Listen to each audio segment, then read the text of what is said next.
Bonjour et bienvenue à vous, chers amis passionnés d'intelligence artificielle.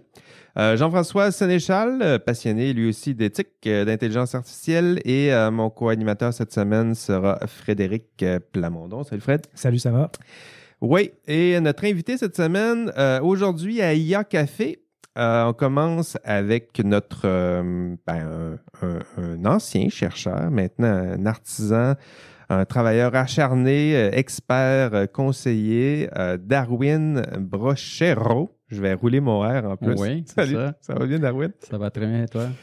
Oui, très bien. Merci d'être avec nous aujourd'hui. Darwin, un parcours était là avant tout le monde, je dirais, avant plusieurs, en intelligence artificielle.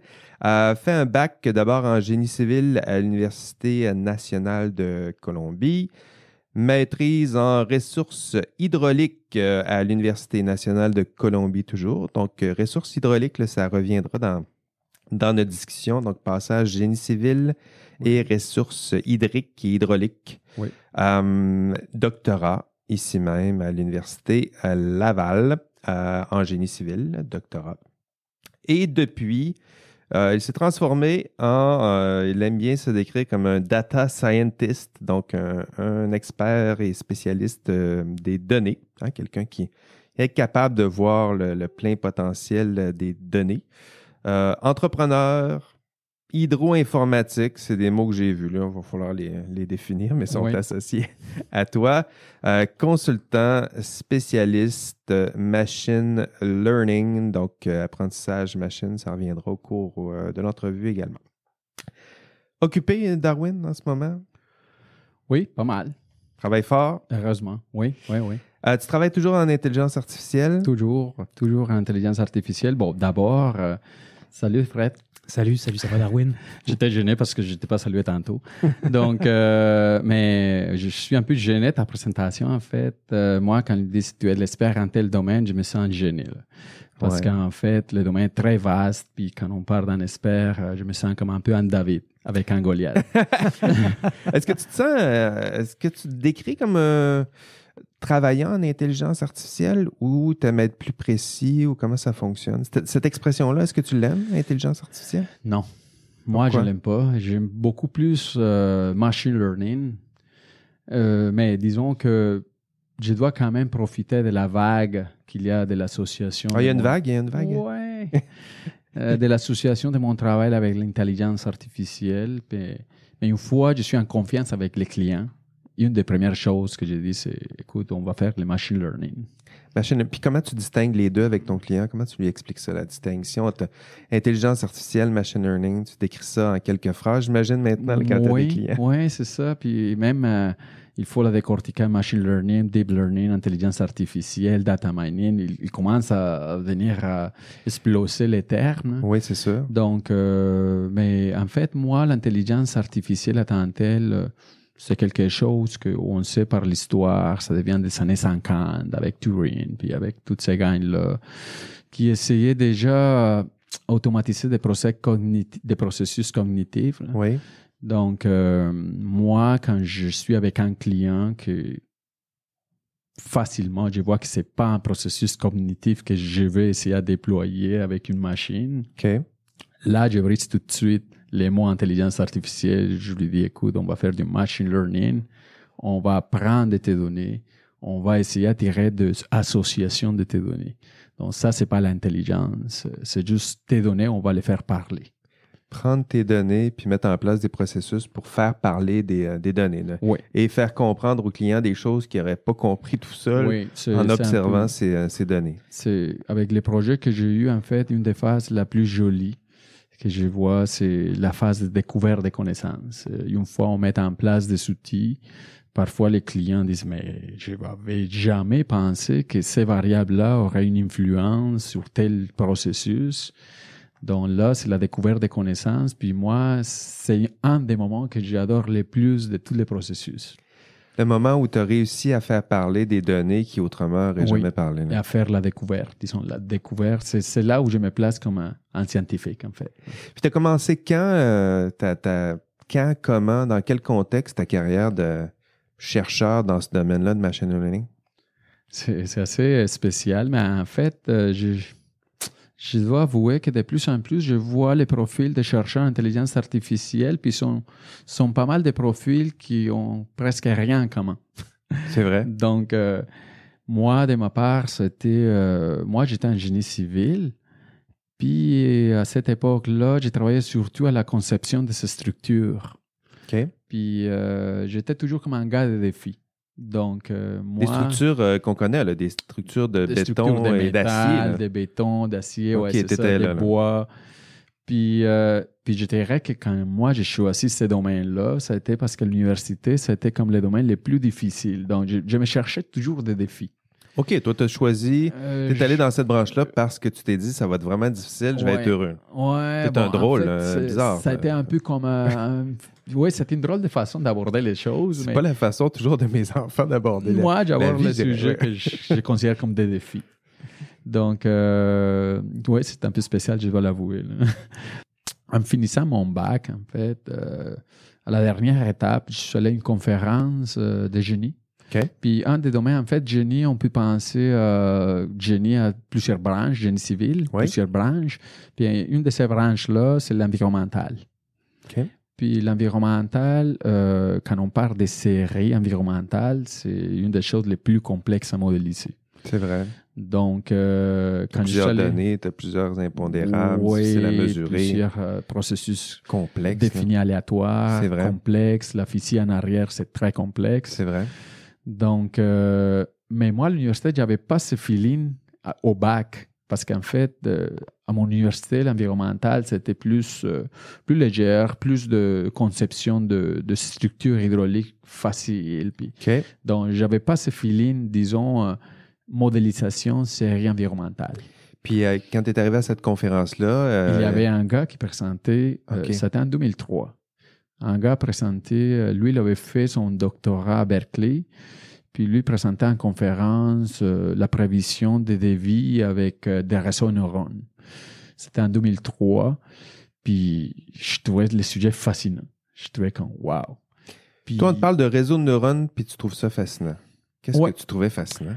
J'ai trouvé fascinant l'association. Puis les gars, comme lui, il présentait sa conférence, puis en montrant que c'est un peu une analogie au cerveau, mais même que maintenant, je vois que c'est vraiment loin d'être une vraie analogie. Là.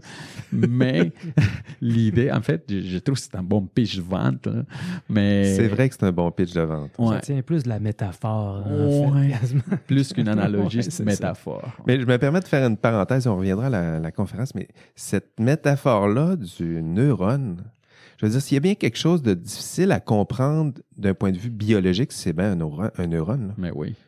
Donc là, on prend quelque chose de très complexe, de difficile à saisir biologiquement, puis on dit, on va faire l'analogie avec l'informatique. Je ne vois pas comment c'est très aidant de faire le lien. Mais le lien qu'on voit clairement, c'est on présuppose qu'on fait passer le cerveau, la neurone. Ouais. Puis là, tout à coup, on aura un ordinateur et les réseaux de neurones. Puis ce qu'on aimerait faire, là, c'est le parallèle entre les deux. Mais le neurone en tant que tel, je ne sais pas si c'est vraiment aidant pour comprendre la finesse de tout ça. Qu'est-ce qui se passe dans le neurone, d'une part, puis qu'est-ce qui se passe dans un réseau de neurones informatiques? Certain, en fait, qu'on peut utiliser l'analogie ou qu'elle a été utilisée comme ça au départ. Non. Si je comprends bien, si ma mémoire est bonne, si je ne commets pas d'erreur, en fait, c'est plus de dire comment est-ce qu'on peut amener une machine à apprendre quelque chose, à généraliser des concepts à partir non pas d'une approche qui est déterministe, en programmant quelque chose, mais plutôt à partir d'une approche qui s'inspire de la nature. Et comment le cerveau fait pour décoder des images puis les généraliser, par exemple. Je pense que c'est à partir de là qu'ils ont imaginé le réseau de neurones. Oui, ça, je le comprends. C'était peut-être l'image de la neurone là, que, pour l'avoir étudié en biologie, ça reste quand même un modèle abstrait pour décrire quelque chose qu'on voit à peine, un neurone. Là. Bon, en une neurone ou un neurone? Je sais pas. On sait pas. Oui, OK, c'est pas juste moi qui a des problèmes. De neurones, on va dire ça pour l'instant. OK, bon. Tu es à cette conférence-là, tu vois ce jeune chercheur-là de Berkeley qui parle d'environnement, qui parle de recherche en génie environnemental, mais qui tout à coup, là, il se met à modéliser avec des gros modèles mathématiques. Puis toi, tu te dis, c'est intéressant. Oui, c'est ça. Puis moi, ces conférences-là, j'étais présentateur aussi de mon travail en conception de structures en bois. Donc, comme je l'ai eu à côté à mon panel, j'ai commencé à jaser avec lui. Puis je dis, écoute, ton sujet est tellement intéressant. Il y a longtemps que je n'avais pas comme ces feelings avec un sujet. Puis lui m'a dit, écoute, je suis à telle université, je suis à l'Université nationale à Bogota. Si tu veux faire une maîtrise, je peux t'aider là-dessus. Si tu veux travailler avec moi dans ces domaines, tu as les portes ouvertes pour le faire. Je dis, écoute, ça a été une décision que j'ai prise la minute. Tout de suite. Hein. Tout de suite, là. Puis 2 mois après, j'étais déjà avec lui dans son laboratoire de modélisation de systèmes numériques, ça s'appelait comme ça. Modélisation de systèmes numériques. Donc, tu pars du béton, d'acier, du bois, de quelque chose d'assez concret à, là, tout à coup, faire des modèles mathématiques sophistiqués, complexes, pour essayer d'expliquer des phénomènes environnementaux. Là. Je pense que c'était un défi aussi que je voulais surmonter parce que à mon bac, disons, les cours les plus compliqués pour moi, c'était la programmation. Je me souviens de toute l'histoire des bacs. La note la plus basse, ça a été les cours de programmation. Bon, ça, c'est de l'espoir. Ça veut dire que même si on est poche en informatique, en programmation, on peut finalement réussir à se donner des défis, travailler fort, puis devenir un expert comme toi dans ce domaine. Donc, c'était drôle parce que je l'avais comme un défi. Je me suis dit, en finissant mon bac, il faut que je fasse quelque chose en programmation aussi parce que je le vois, c'est l'avenir. Je le voyais déjà. Puis c'est ça. Mais je dois avouer aussi que les cours de programmation à l'époque, c'était vraiment, vraiment compliqué. C'était des langages pas structurés. Je me souviens, j'ai appris COBOL, Pascal, puis c'était des langages complexes. Puis ça parlait pas. Ça semble encore compliqué. Écoutez, les étudiants, leurs cours de programmation, tout ça, ça a évolué, mais... Aujourd'hui, avec Python, disons que c'est comme le langage... les plus, je dirais que c'est un des plus faciles, disons, à aborder. C'est des langages déjà structurés, beaucoup plus au niveau sémantique de l'humain, là. En faisant encore l'abstraction, que c'est pas vraiment au niveau sémantique, mais ça s'approche. Ça s'apprend plus aisément. Donc, c'est plus facile à saisir. Donc, oui, c'est ça, à ce niveau-là. Puis quand j'ai commencé ma maîtrise, j'avais fait déjà quelques lignes de code en MATLAB, que c'est facile aussi à programmer. Une fois à la maîtrise, le chercheur me dit, écoute, moi j'utilise Fortran. Puis Fortran, c'est de béton aussi, c'est un langage qui s'approche au langage machine. Je dis, bon, il faudra commencer avec un langage pas structuré. Là. Mais t'aimes les défis, fait que tu t'es dit, je vais apprendre Fortran. Puis, Fortran, oui. Oui, mais à force de... Bon, en fait, c'est des langages qui sont difficiles à embarquer là-dedans, mais qu'une fois on embarque puis on a la logique, c'est difficile de s'en aller vers des autres langages. En fait, on les trouve beaucoup plus faciles après. Là. Si je comprends bien, j'ai une question. En fait, ce que tu fais, ou ce que tu faisais à ce moment-là, c'était comme de la modélisation pour faire des doubles numériques que tu soumets à des pressions environnementales ou ce genre de choses-là? Ou en environnemental, il y a plusieurs types de problèmes. Puis pour moi, à cette époque-là, c'était la prévision des précipitations.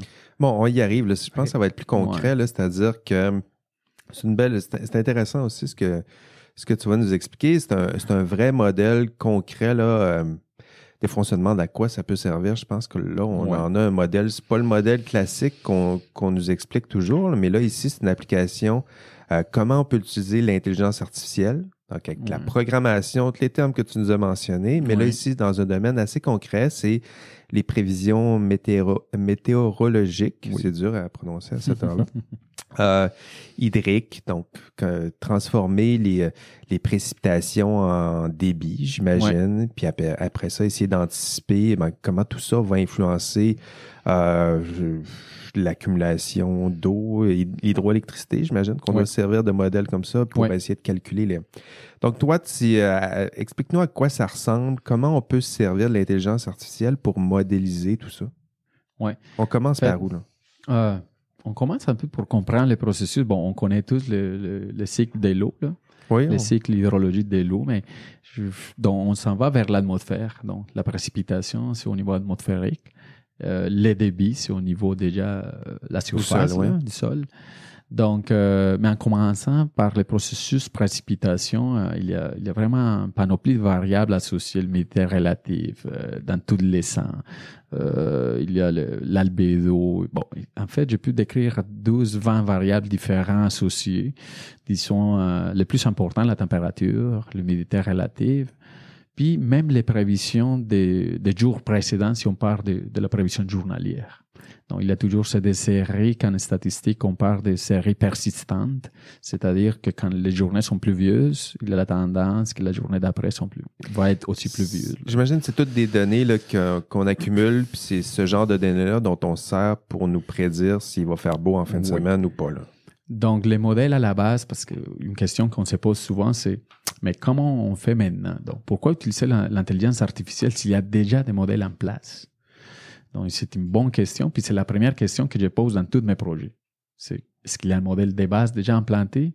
Oui. Est-ce que ces modèles a du succès? Oui. Donc, pourquoi faire le machine learning là-dessus? Je ne vois pas pourquoi le faire quand c'est un problème résolu.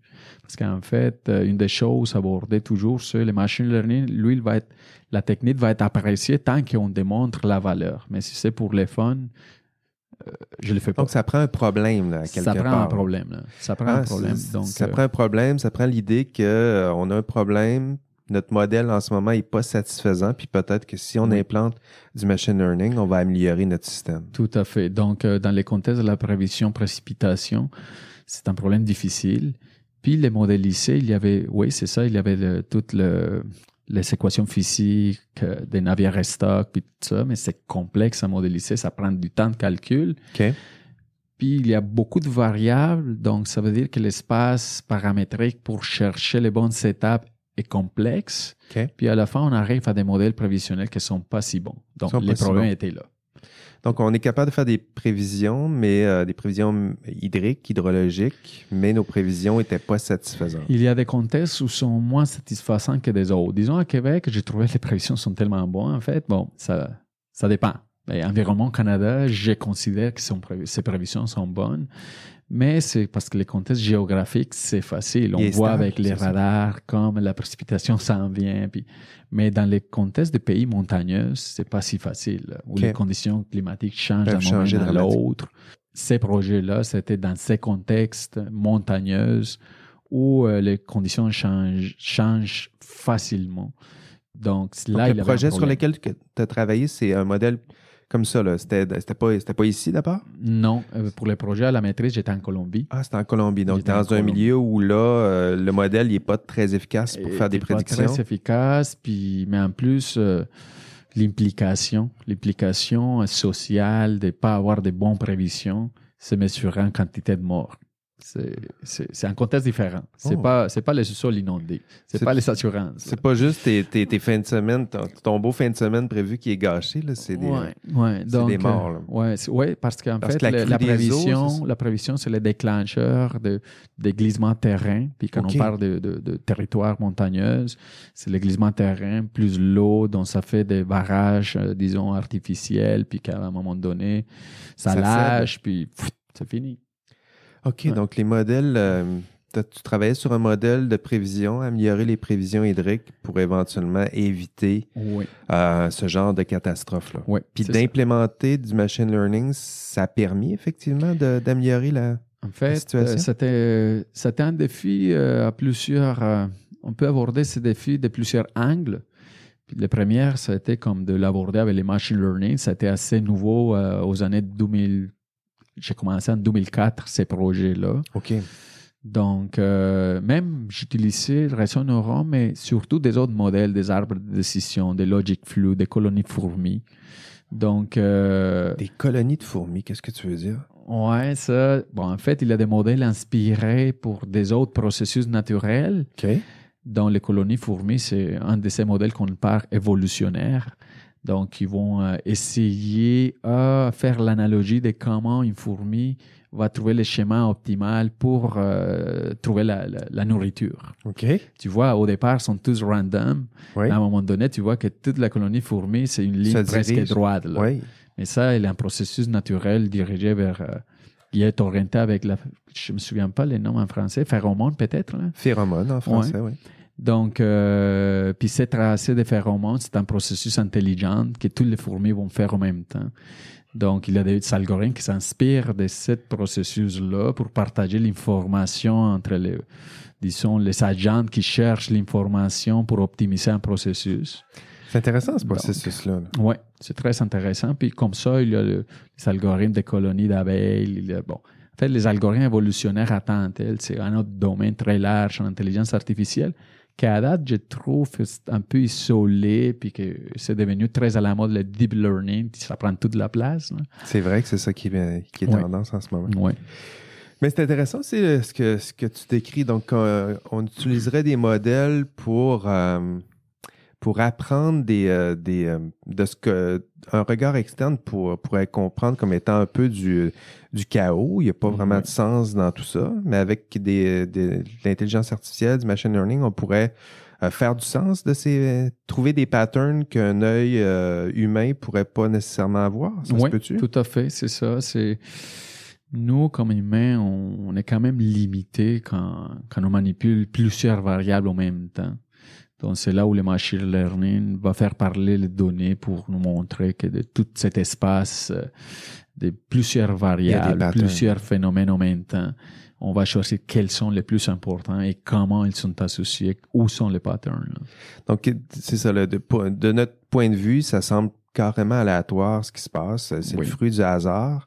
Mais dès qu'on se met à analyser les données, les différentes variables, un regard plus aiguisé ou une intelligence plus avec une puissance de calcul qui n'est pas la nôtre, est capable de voir des patterns dans ce que nous, on considère plus comme étant du hasard. C'est ce que je comprends. Peut-être pas du hasard, mais complexe à modéliser. Je dirais que c'est plus... on est quand même limité, puis même dire on travaille 2 variables, c'est un bidimensionnel, on peut le piloter facilement. 3 variables, on va avec une cube, là.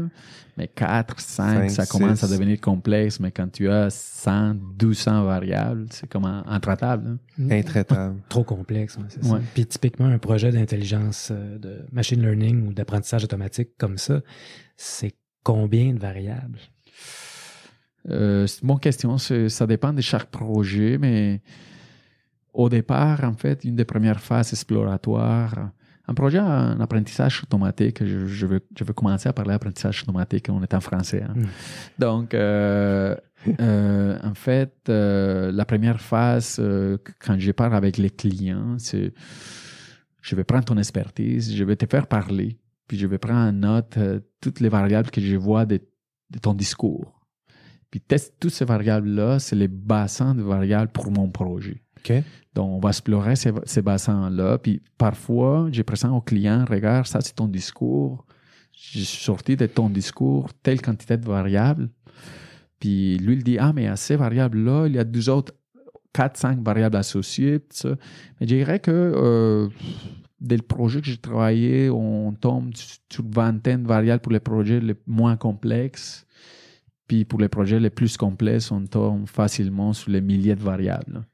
Ça fait que tu vas modéliser un peu l'expertise de ton client. Oui. OK. Oui, tout à fait. L'expertise de mon client, où j'ai pu la modéliser. Parce qu'en fait, quand je prends mon bassin variable, les clients vont me dire, mais moi, je ne mesure pas ces variables-là. Je n'ai pas de mesure sur cette dimension-là, sur cette variable-là. Je de mesure sur telle variable. Donc, c'est là où on commence déjà à dire ton processus, ton discours est orienté vers ça, mais tes mesures sont orientées vers ça. Donc, c'est déjà un sous-ensemble dont les clients doivent comprendre qu'il y a déjà une setup pas optimale, en fait. Si on revient à ton exemple hydrique, nomme-moi quelques variables dont on tient compte habituellement, puis t'estimerais que les modèles que tu conceptualises, ils ont combien de variables? OK. Ça dépend... Une prévision hydrique, là. Disons qu'on regarde là, typiquement. Là, on va aller avec une prévision hydrique. Une prévision hydrique, souvent, on prend la température, on prend l'humidité relative. 2. On prend...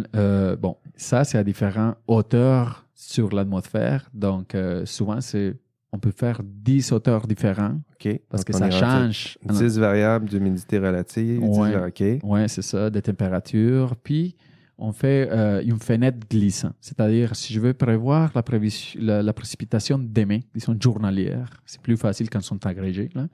Mais la prévision journalière de demain, c'est vendredi. Hein. Oui. Donc, c'est ça, je suis rendu à ne pas savoir quelle est la journée de la semaine.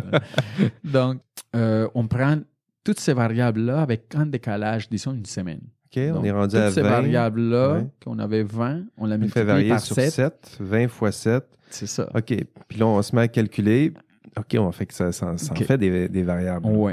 Donc, la beauté des algorithmes d'apprentissage automatique, c'est qu'ils sont conçus pour être capables de faire l'ingestion de toutes ces variables-là, puis nous ressortir un peu quelles sont les variables qui ont une vraie influence, mais aussi de quelle façon. Puis ça, c'est la partie découverte des connaissances que, pour moi, c'est le cœur de chaque projet. Fait que t'es vraiment pas dans la simulation de l'intelligence humaine plus que dans la recherche alimentée par des données massives ou quasi massives, mettons. Oui, c'est qu'en anglais, on parle de data-driven models. Ouais, c'est ça, OK. Ouais. Donc, data-driven, c'est-à-dire on part d'abord des données existantes. Ouais. On n'inventera pas, on n'essaie pas d'inventer un modèle qui se plaquerait sur l'intelligence humaine. On part des données puis on essaie de les faire parler. C'est ça. C'est pour ça que j'aime beaucoup, dans mon domaine, parler d'apprentissage automatique. Intéressant l'expression machine learning. En anglais, machine learning, on dirait que ça met en évidence machine, donc la machine en tant que telle. Puis apprentissage machine, en français, ça met l'emphase sur la notion d'apprentissage qui est automatisé. Là. Donc, on dirait que le sens... Oui, je trouve que ça change, mais juste pour... On dirait que c'est plus précis en français ce que ça fait vraiment, non? Oui. En fait, c'est juste que c'est plus fancy machine learning. Hein? c'est ça. C'est plus trendy. Bon, OK. Là, on a ce projet-là, cet exemple-là de comment on utilise l'intelligence artificielle pour faire des prévisions hydriques. On fait de la modélisation. Les modèles existants, des fois, sont satisfaisants. Dans ton cas, c'était le modèle existant était plus ou moins satisfaisant en termes de performance, d'efficacité. Puis, l'utilisation du machine learning permettra d'accroître l'efficacité du système, faire de meilleures prévisions hydriques, hydrologiques. C'est ça? Mais dans ces modèles-là, tu peux ajouter beaucoup plus de complexité. En fait, un de mes projets, ça a été avec des données issues du radar. Donc, c'est des pixels d'information. Donc, c'est 140 variables, c'est sur un pixel. OK, là, on prend des données. C'est vrai, si on prend des données radar. Si tu as une grille, tu vas continuer à multiplier ces quantités de données, quantités de variables. Là. Puis là, tu peux montrer à ton intelligence artificielle à interpréter ces données, un peu comme on fait. Là. On regarde des données produites par un radar. Ça nous permet d'anticiper. On regarde un peu. Moi, je regarde le mouvement des nuages puis tout ça.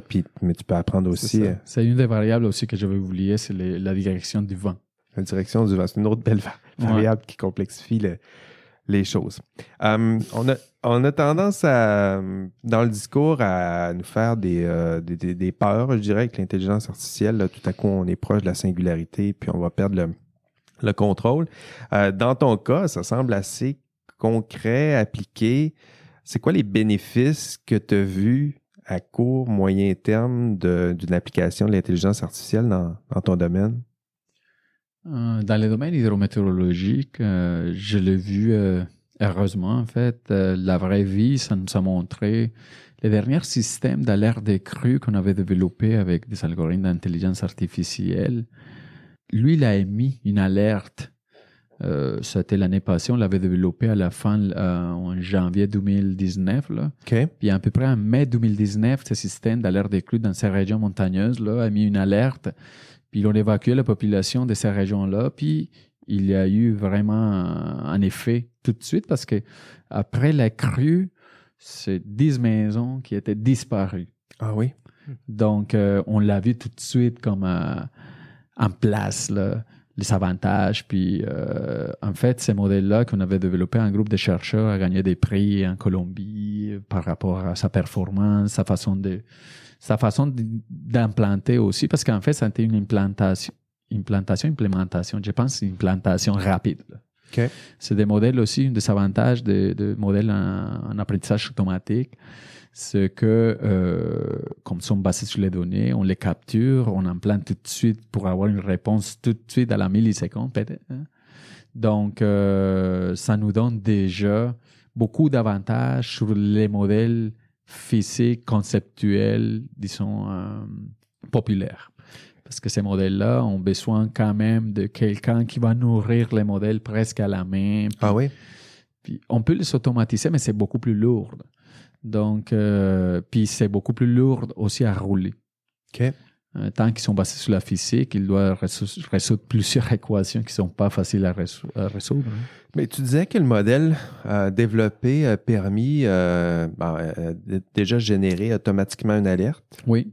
Puis que ça a permis de sauver, dans le fond, ici, c'est sauver des vies. Comment ça se fait la transition entre le système d'alerte qui est en place puis la décision politique? Comment, étant donné que, il me semble, en tout cas, l'intelligence artificielle fonctionne des fois là, avec une boîte noire, le calcul, fait des prévisions, des prévisions plutôt. Comment le décideur, il prend sa décision? Est-ce qu'il se fie aveuglément sur l'alerte qu'il vient de recevoir d'une intelligence que... Ça, c'est une très bonne question. Ça donne une donnée ou... Ça, c'est une très bonne question parce qu'en fait, c'est un autre défi. C'est comment sécuriser le monde que ton modèle va te donner assez d'informations pour que toi, tu prennes une décision. Parce qu'en fait, on ne génère pas des outils automatiques. Moi, je suis aussi en contre ça.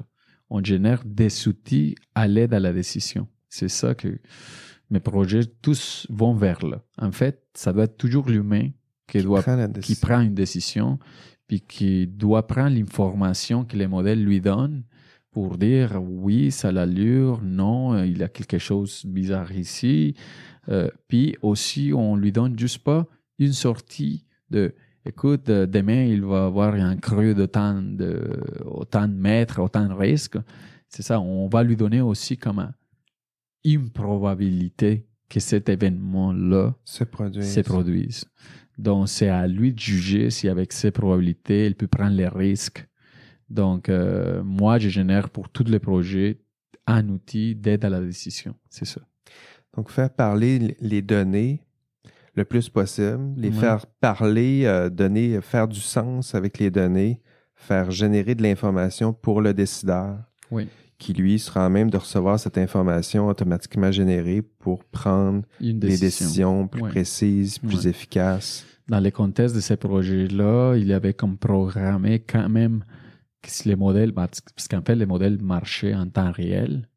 Donc, quand le seuil d'inondation était plus haut qu'en valeur définie, il envoyait directement un message au décideur. Parce qu'en fait, dans ce genre de processus, il y a plusieurs niveaux décisionnels. Ça dépend aussi de l'ampleur de l'événement.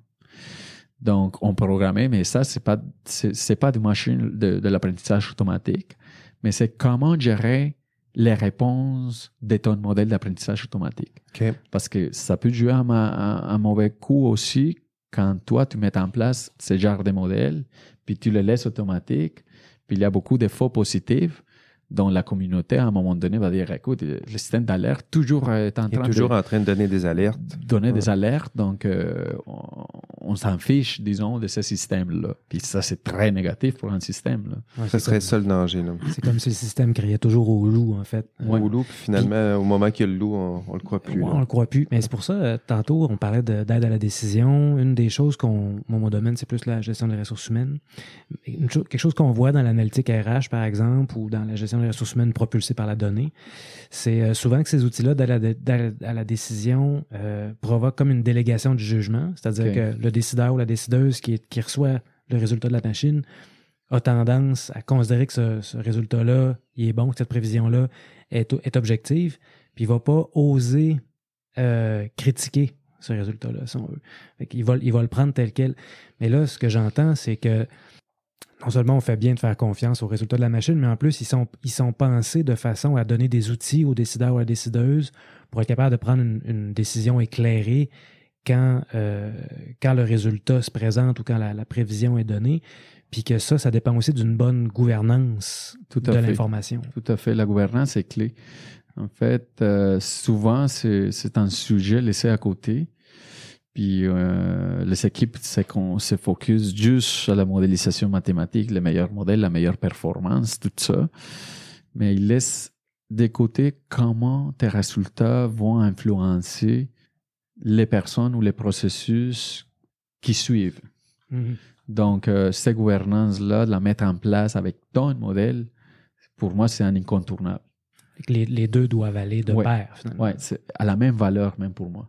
Donc, je dirais que le principal danger, s'il y en a, ça serait que ces décisions-là soient complètement automatisées. C'est-à-dire que le décideur n'a plus d'exercice de son jugement. Il se fierait bêtement sur les conclusions produites par ces outils-là. Mais ça dépend de chaque problème. Et dans les contextes prévisionnels, disons dans l'ère des crues, je pense qu'il faut qu'il soit toujours un outil de la décision. Si on part, disons, de fraude banquier, c'est la même chose. Un outil de décision, puis ça va permettre un comité d'experts. Mais si on part déjà d'un autre contexte, comme de la détection de personnes dans une photo, un appareil, je sais pas, ça, on le fait en temps réel sans besoin d'un comité d'experts. Donc, chaque problème a ses particularités. Mais moi, si le problème est défini comme déjà qui a une influence sur un aspect social de la vie de quelqu'un, ça prend toujours un comité de décision. À la place, à la toute fin, ça prend un humain pour prendre ce genre de décision-là. Puis d'où l'importance aussi de mieux peut-être former ceux et celles qui sont dans des positions de décideurs, de bien comprendre les nuances lorsqu'ils ont des résultats, de ne pas les interpréter bêtement, qu'il y ait les outils intellectuels pour les comprendre. Je trouve un danger là-dessus, puis j'ai vu passer des commentaires comme ça, parce qu'en fait, c'est comme l'intelligence artificielle, la solution à tout.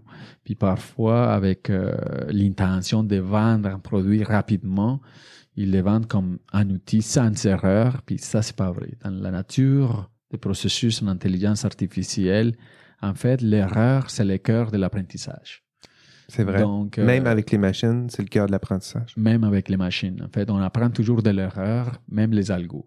Puis ça, il faut conscientiser les clients que l'erreur est toujours là. Peut-être c'est petite pour quelques problèmes, mais quand ton modèle a une incidence sur quelque chose en particulier pour la vie de quelqu'un, il ne faut pas laisser la machine toute seule décider. Ça prend l'humain dans la boucle. Ça prend l'humain, puis il ne faut pas dénaturer les processus qui, à la base, sont naturels. Mm-hmm. C'est le human in the loop. Ouais. Human in the loop. Bon, mais c'est passionnant tout ça, Darwin. Qu'est-ce qui nous attend? Qu'est-ce que tu anticipes, toi, qui as les deux mains dedans, qui fait du service, de l'expertise, service conseil? Qu'est-ce qui nous attend en intelligence artificielle, machine learning, le genre de service à quoi ça ressemble maintenant? Est-ce que ça change, toi, depuis que tu en fais? Est-ce que ta fonction est en train de changer? Ton rapport avec le client est en train de changer? Oui, je dirais que oui. Mon cœur est dans l'hydrologie, puis ma formation est en génie, puis je continue à travailler toujours en hydrologie. Mon doctorat, ma maîtrise a été en prévision, précipitation, mon doctorat en prévision de débit. C'était comme la deuxième phase. C'est logique. Donc, mon cœur est là, mais maintenant, je voyais comme une opportunité, en fait, parce que avec ces algos, les capacités de tous ces algos en apprentissage automatique sont assez transversales. En fait, quand il y a la donnée, quand il y a une sortie, quand il y a un apprentissage à faire, on peut l'implanter. Donc, c'est pour ça que je me suis lancé un peu là-dessus aussi avec... c'est quoi le nom de ta compagnie pour... Apox. Apox, on ne fera pas de publicité, mais en même temps, tu es là. Je n'avais pas l'intention de le nommer non plus. C'est pour ça que je te le demande, parce que tu ne l'avais pas fait encore. Non. Bon. Ouais. Je suis un peu timide, hein? Ouais. Donc, non, mais je ne voulais pas qu'il soit vu comme ça. Là. Non, mais c'est transversal. Ce que tu disais, c'est qu'on ait des outils, peu importe la demande du client, s'il y a de la donnée, on peut la faire parler. On peut la faire parler. Puis, je voyais qu'il y avait un gap énorme entre disons, la recherche, où on était rendu au niveau de la recherche en apprentissage automatique, puis l'industrie. Les gaps étaient énormes. Donc, c'est là où c'est là où je me suis dit à un moment donné, je vais m'en aller vers l'industrie. Parce qu'en fait, je respecte tout le monde qui fait la recherche en apprentissage automatique, parce qu'en fait, c'est le monde où on va s'appuyer plus tard pour faire plus de choses plus belles.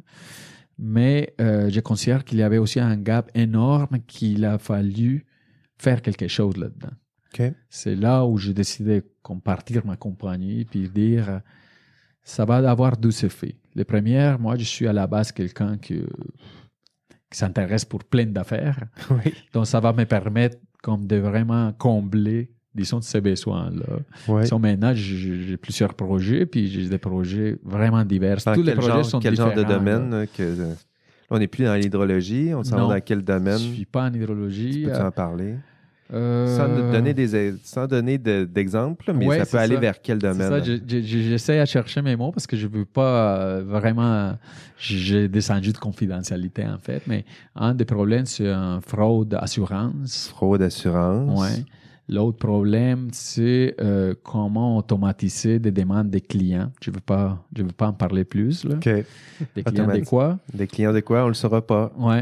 Donc, l'autre projet qu'on a, c'est pour les accès inappropriés au dossier de... Je cherche mes mots pour pas vraiment aller... disons que ça chemine, puis tes clients, ça peut être... On est bien loin de l'hydrologie et des prévisions hydriques. Loin, puis parfois, je réfléchis sur ça. En fait, je me suis dit, bientôt, je vais commencer à chercher encore une fois des clients en hydrologie parce que je ne veux pas m'éloigner. Puis il y avait comme une conférence fétiche que j'avais toujours en Europe, à Vienne, que j'allais presque à chaque année présenter des choses, mais comme je n'ai pas continué à développer des choses, il y a déjà 3 ans que je ne vais pas. Donc, puis je m'ennuie, là. C'est intéressant. Puis le lien entre ces différents projets-là, c'est une abondance de données, des données qui ne parlent pas suffisamment, des résultats qui sont insatisfaisants, puis l'utilisation du machine learning pour faire parler les données, améliorer les modèles. Ça ressemble à ça. C'est ça. C'est tout sur le commun dénominateur. C'est la donnée disponible. Puis, il y a une expertise disponible aussi. C'est pas juste la donnée, parce que ça, c'est une autre chose. En apprentissage automatique, il faut penser que chaque projet, c'est la conjonction de l'expertise humaine puis des algos qui vont essayer à faire la découverte des choses. Mais quand les clients ont juste des données, mais il n'y a pas un problème clairement défini, puis il n'y a pas une expertise, et les probabilités d'échec sont énormes. Puis moi, d'habitude, j'embarque pas dans ce genre de problème. T'aimes pas l'échec? J'essaie à réduire les taux d'échec. Ça part mal de ma compagnie. Moi, ça, je trouve ça justement fascinant, l'idée qu'on part je vais prendre ces mots-là, mais comme d'une modélisation un peu de ce que l'expert connaît, puis qu'on va essayer d'augmenter ces capacités-là à travers une solution d'apprentissage automatique, par exemple. Ça, y a-t-il une limite à ça? Est-ce que c'est réservé à des problèmes comme ceux que tu as soulignés, ou est-ce qu'on pourrait penser, par exemple, à un critique d'art, ou je pose des questions, là, j'explore là, complètement, mais dans quelque chose qui est plus intuitif comme domaine, justement. Là. OK. En fait, je pense que les limites sont quand même floues, parce que tant qu'il y a la donnée, puis l'expertise est là, on peut jouer avec. Quand j'ai parlé de taux d'échec, c'est aussi un composant clé. C'est souvent les clients, quand ils embarquent, ils veulent vraiment quelque chose qui marche. Évidemment. Donc, mais l'échec pour ce genre de projet, on doit toujours le souligner. On doit toujours souligner que c'est pas la magie de l'intelligence artificielle. En fait, une des premières choses que je fais avec les clients ou les prospects, c'est de les conscientiser. Que c'est pas la magie, qu'on va faire parler des données, mais si les données sont muées, on peut rien faire, là. C'est sûr. C'est-à-dire, si les données, ça correspond pas à ton problème, on peut rien faire là-dessus.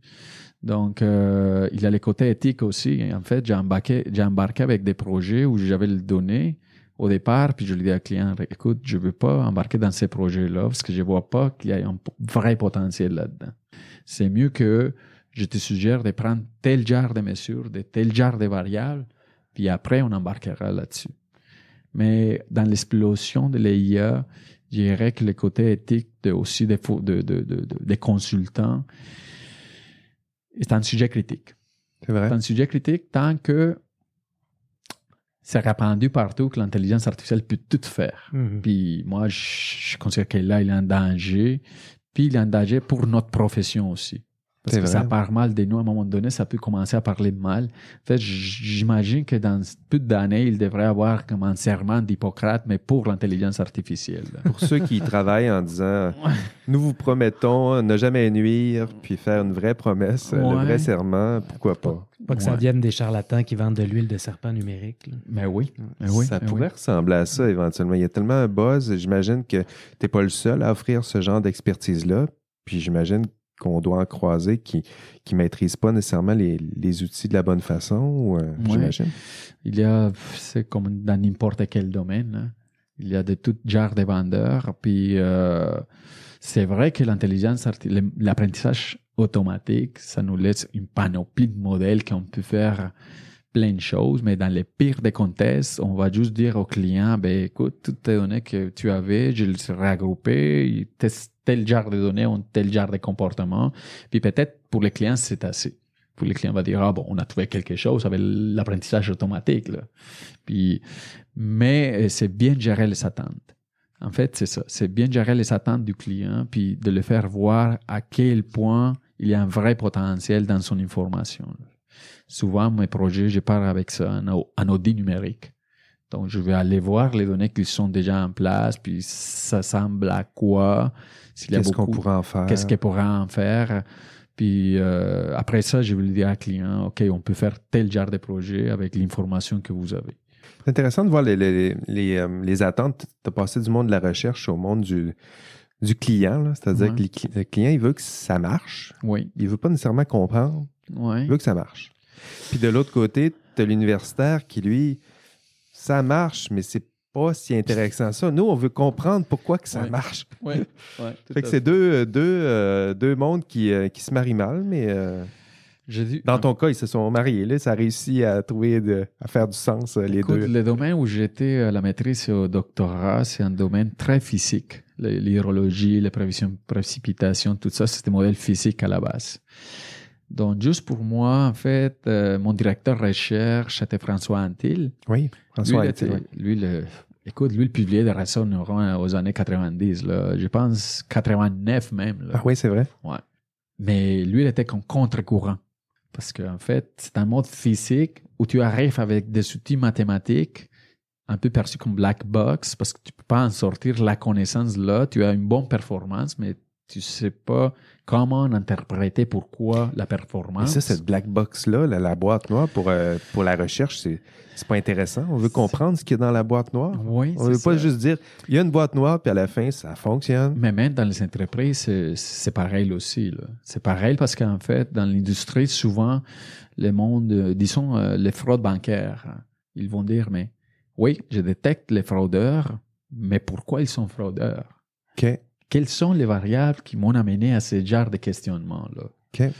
Donc, c'est pas... En fait, il y a... Disons, si c'est la reconnaissance test, si c'est la reconnaissance d'image, tu as moins l'idée d'avoir une vraie explication de pourquoi l'algo reconnaît ce genre d'image. C'est fini, là. Ouais. Mais si tu es dans un autre contexte, c'est peut-être même crucial pour après faire une soutenance de ta décision. Surtout, c'est ça. Surtout si tu as une prise de décision, Ouais. tu veux savoir, tu es arrivé à telle conclusion, tu me donnes tel chiffre, mais comment tu es arrivé à tel chiffre? Ouais.